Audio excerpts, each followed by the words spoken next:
सभी भाइयों का स्वागत है मेरे इस चैनल पर। प्रधानमंत्री की जिंदगी बाहर से जितनी चमकदार दिखती है, अंदर से उतनी ही जिम्मेदारियों, फैसलों और दबावों से भरी होती है। चलो इसे एक लंबी कहानी के रूप में समझते हैं। दिल्ली की ठंडी सुबह थी। घड़ी ने अभी 4:30 ही बजाए थे, लेकिन प्रधानमंत्री नरेंद्र मोदी पहले ही जाग चुके थे। उनकी आंखों में नींद कम और जिम्मेदारियों का बोझ ज्यादा था। हर दिन की तरह उन्होंने सबसे पहले देश की सुरक्षा रिपोर्ट पढ़ी। कहीं सीमा पर हलचल थी तो कहीं आर्थिक संकट की आहट। उनके लिए ये सिर्फ खबरें नहीं थीं, ये हर नागरिक की जिंदगी से जुड़ी सच्चाइयां थीं। सुबह 6 बजे तक उनके पास फाइलों का ढेर लग चुका था। विदेश नीति, रक्षा, शिक्षा, स्वास्थ्य, हर क्षेत्र की समस्या उनके सामने थी। उनकी टीम आई, मीटिंग शुरू हुई। हर मंत्री अपनी बात रख रहा था, लेकिन अंतिम फैसला सिर्फ एक इंसान को लेना था, प्रधानमंत्री को। कई बार फैसले आसान नहीं होते थे। अगर एक निर्णय से देश का फायदा होता तो कहीं न कहीं कुछ लोगों को नुकसान भी होता। दोपहर तक प्रधानमंत्री को संसद जाना था। विपक्ष के सवाल, जनता की उम्मीदें, मीडिया की नजर, सब कुछ एक साथ। संसद में हर शब्द सोच समझकर बोलना पड़ता था। एक छोटी सी गलती पूरे देश में विवाद खड़ा कर सकती थी। शाम को उन्हें एक विदेशी नेता से मिलना था। यह सिर्फ एक मुलाकात नहीं थी, यह 2 देशों के रिश्तों का भविष्य तय कर सकती थी।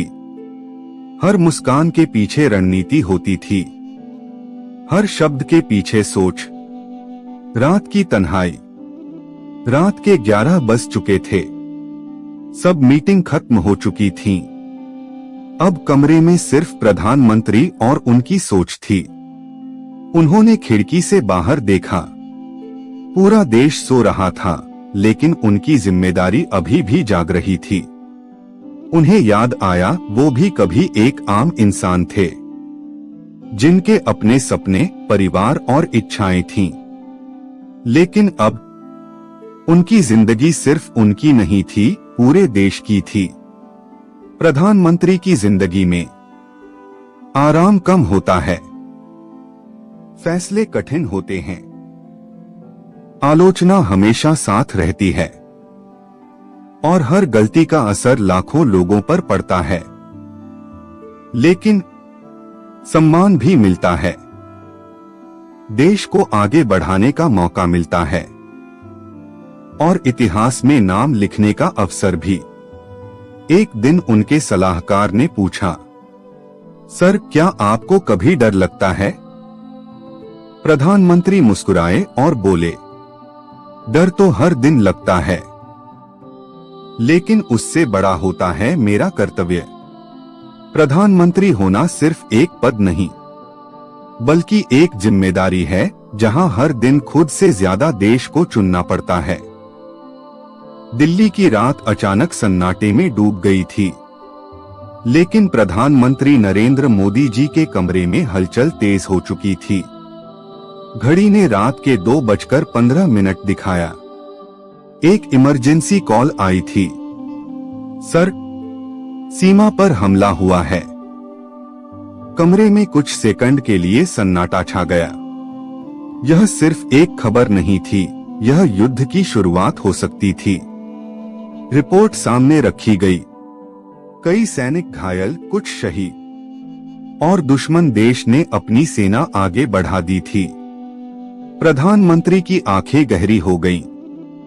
अब एक फैसला पूरे देश की किस्मत तय करेगा, युद्ध या शांति। सुबह 4 बजे ही आपातकालीन मीटिंग बुलाई गई। सेना प्रमुख बोले, सर, अगर हमने अभी जवाब नहीं दिया तो दुश्मन और आगे बढ़ जाएगा। विदेश मंत्री ने कहा, अगर युद्ध हुआ तो लाखों जिंदगियां खतरे में आ जाएंगी।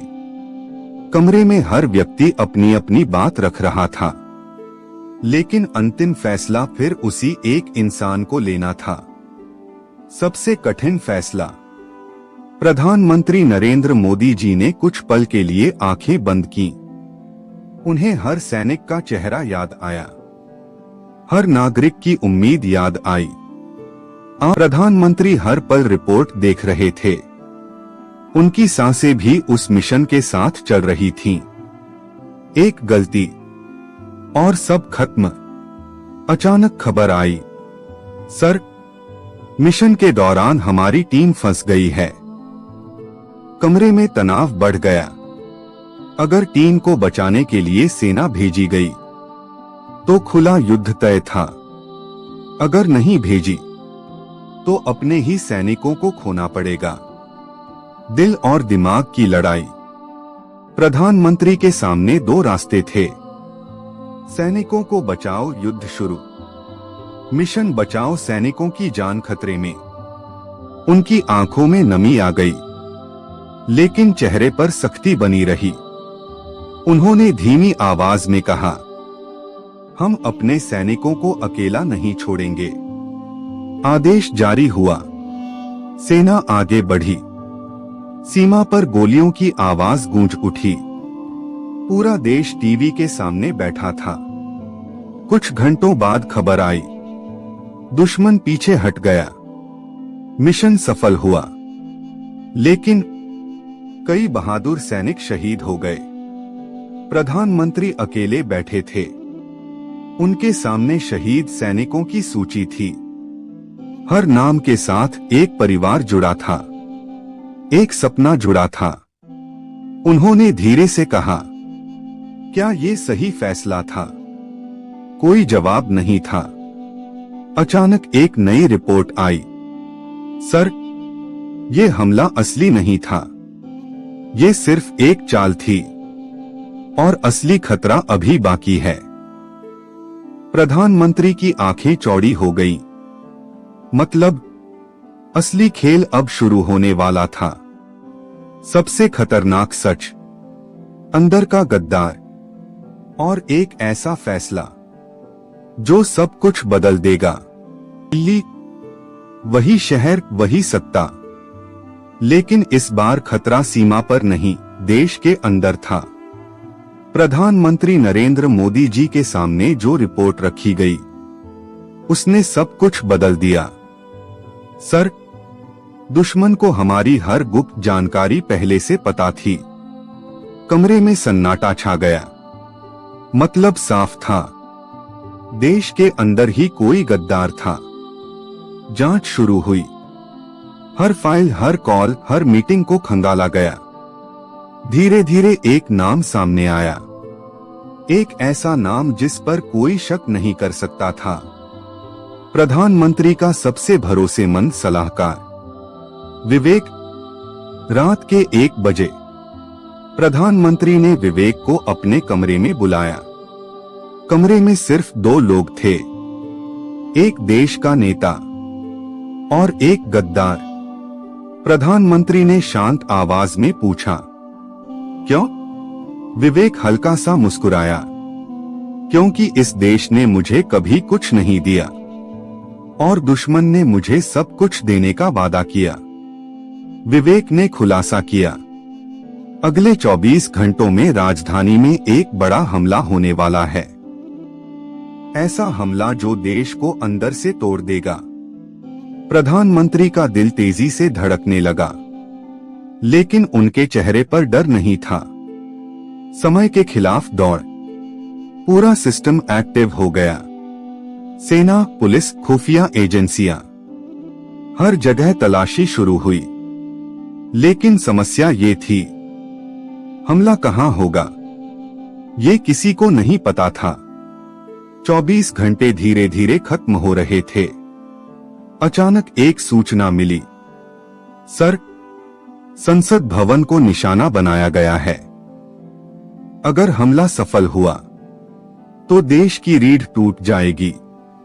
प्रधानमंत्री नरेंद्र मोदी जी ने एक ऐसा फैसला लिया जिसने सबको चौंका दिया। उन्होंने खुद संसद में रहने का निर्णय लिया। सलाहकारों ने रोका, सर, ये बहुत खतरनाक है। उन्होंने बस इतना कहा, अगर मैं भाग गया तो देश का विश्वास भी भाग जाएगा। संसद के अंदर सन्नाटा था, हर सेकंड भारी लग रहा था। अचानक एक जोरदार धमाका हुआ, पूरा भवन हिल गया। सुरक्षा बलों ने हमला रोक दिया, लेकिन प्रधानमंत्री उस विस्फोट के बहुत करीब थे। कुछ घंटों बाद देश को खबर मिली, प्रधानमंत्री अब इस दुनिया में नहीं रहे। पूरा देश रो पड़ा। अंतिम संदेश, उनकी आखिरी डायरी में एक लाइन लिखी थी, एक नेता की असली पहचान उसकी कुर्सी नहीं, बल्कि उसका बलिदान होता है। विवेक को गिरफ्तार कर लिया गया, हमला विफल हो गया, देश बच गया। लेकिन उस जीत की कीमत बहुत बड़ी थी। प्रधानमंत्री की शहादत को आज 7 दिन हो चुके थे, लेकिन देश का हर कोना अब भी शोक में डूबा था। सड़कों पर भीड़ थी, लोगों की आंखों में आंसू थे और दिलों में एक ही सवाल, अब क्या होगा? खाली कुर्सी का भार। प्रधानमंत्री की कुर्सी अब खाली थी, लेकिन वो सिर्फ एक कुर्सी नहीं थी, वो जिम्मेदारी, विश्वास और बलिदान का प्रतीक बन चुकी थी। सरकार ने नया प्रधानमंत्री चुनने की प्रक्रिया शुरू की। कई नाम सामने आए, लेकिन एक नाम सबकी नजरों में ठहर गया, योगी। एक साधारण पृष्ठभूमि से आया नेता, जो नरेंद्र मोदी का शिष्य भी रह चुका था। योगी आदित्यनाथ ने जब शपथ ली तो उसके हाथ थोड़े कांप रहे थे। उसे पता था, ये सिर्फ सत्ता नहीं, बल्कि एक अधूरी कहानी को आगे बढ़ाने की जिम्मेदारी है। शपथ लेने के कुछ ही दिनों बाद उसे एक सीक्रेट फाइल मिली, ऑपरेशन शैडो। ये वही फाइल थी जिसका जिक्र नरेंद्र मोदी जी ने अपनी आखिरी डायरी में किया था। योगी आदित्यनाथ जी ने फाइल खोली और उसके होश उड़ गए। इसमें लिखा था, विवेक अकेला नहीं था, सिस्टम के अंदर और भी लोग हैं। मतलब साफ था, गद्दारी अभी खत्म नहीं हुई थी, खतरे की वापसी। उसी रात योगी आदित्यनाथ जी के फोन पर एक अनजान कॉल आया। अगर सच जानना चाहते हो तो उसी रास्ते पर चलना होगा जहां नरेंद्र मोदी जी रुके थे। फोन कट गया। डर या हिम्मत के सामने 2 रास्ते थे, चुप रहकर सुरक्षित रहना, सच का सामना करना और खतरे में पड़ना। उसने बिना सोचे दूसरा रास्ता चुना। जांच शुरू हुई। धीरे धीरे कई बड़े नाम सामने आने लगे, कुछ नेता, कुछ अधिकारी और यहां तक कि सुरक्षा एजेंसियों के लोग भी। देश के अंदर एक पूरा जाल फैला हुआ था। एक दिन योगी आदित्यनाथ जी को एक वीडियो मिला। उस वीडियो में प्रधानमंत्री नरेंद्र मोदी जी जिंदा दिखाई दे रहे थे। योगी आदित्यनाथ जी की सांसें रुक गईं। वीडियो में नरेंद्र मोदी जी ने कहा, अगर तुम ये देख रहे हो तो इसका मतलब है कि मेरा बलिदान अंत नहीं, बल्कि एक योजना का हिस्सा था। प्रधानमंत्री ने आगे कहा, दुश्मन को बाहर से हराना आसान है, लेकिन अंदर छुपे दुश्मनों को बाहर लाने के लिए कभी कभी खुद को कुर्बान दिखाना पड़ता है। अब सवाल ये था, क्या प्रधानमंत्री सच में जिंदा हैं? क्या ये सब एक मास्टर प्लान था? और योगी आदित्यनाथ जी इस खेल को कैसे खत्म करेगा? दिल्ली की हवा में फिर से तनाव था, लेकिन इस बार दुश्मन सिर्फ छुपा नहीं था, वो खेल के आखिरी चरण में था। योगी जी ने ऑपरेशन शैडो शुरू कर दिया था। हर एजेंसी, हर अधिकारी, सब एक ही मिशन पर थे, देश के अंदर छुपे असली मास्टरमाइंड को पकड़ना। जांच तेजी से आगे बढ़ रही थी और आखिरकार एक नाम सामने आया, कबीर।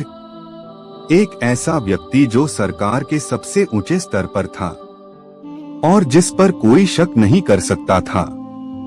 सबसे बड़ा खुलासा, कबीर को पकड़ने के लिए एक गुप्त ऑपरेशन प्लान किया गया। रात के अंधेरे में स्पेशल फोर्स ने उसे घेर लिया, लेकिन कबीर मुस्कुरा रहा था। उसने कहा, तुम बहुत देर कर चुके हो, असली खेल तो अब शुरू होगा। कबीर ने एक स्क्रीन ऑन की और उसमें लाइव फुटेज चलने लगी। देश के अलग अलग शहरों में एक साथ हमले होने वाले थे। योगी आदित्यनाथ जी का दिल तेजी से धड़कने लगा। अगर ये हमला हो गया तो पूरा देश अराजकता में डूब जाएगा। अब योगी आदित्यनाथ जी के पास सिर्फ 30 मिनट थे। सभी शहरों को बचाना या मास्टरमाइंड को पकड़ना, दोनों एक साथ संभव नहीं था। तभी कमरे की लाइट्स अचानक बंद हो गईं। कुछ सेकंड बाद जब लाइट आई, कबीर गायब था और सामने एक परिचित आवाज गूंजी, खेल अभी खत्म नहीं हुआ। योगी आदित्यनाथ जी ने मुड़कर देखा। वो नरेंद्र मोदी जी थे। योगी आदित्यनाथ जी की आंखें भर आईं। सर, आप जिंदा हैं?